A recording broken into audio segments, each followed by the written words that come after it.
Nii ülesanne on siis mängida seda Let It Be harmooniat. Ma ei hakka nüüd seda B-osa mängima, et vaadake ise seda nooti. Ülesanne on see, et mängige akordid läbi kõigepealt põhikujus.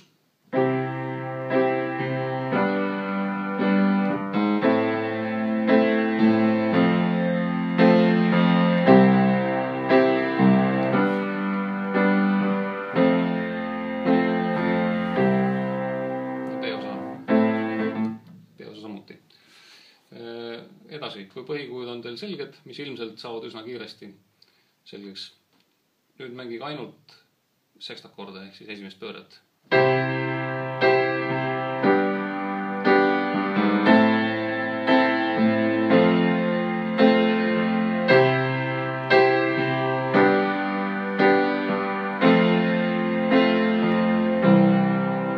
Ja kõige lõpus kvartsekstakordiga.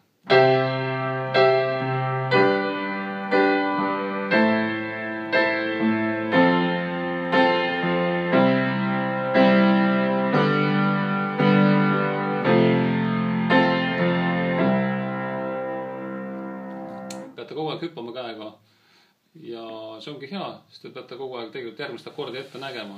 Näiteks ma mängin siin C-tuur ja nüüd mõtlen, et järgmine akord on mul G-tuur. Ma pean visualiseerima, kus need G-tuuri helid on siin ja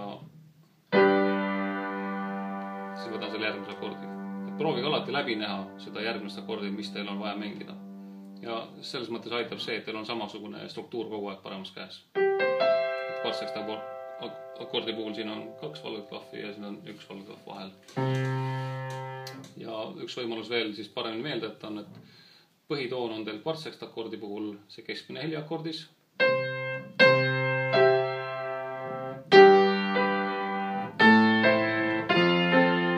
Sekstakordi puhul on teil põhitoon siis akordi põhitoon alati 5. sõrme all ehk siis kõige ülemine heli.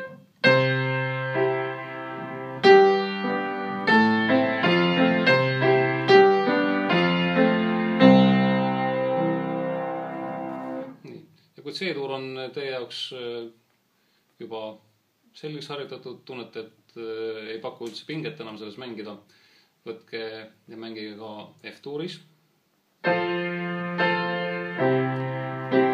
Kõigepealt mõelge välja, mis akordi teil vaja on. 6. aste on D-moll, 4. aste on bes-tuur. Esimene G-s, 4. Nii, ja kui ka F-tuuris on selge, võtke siis veel ka G-tuur.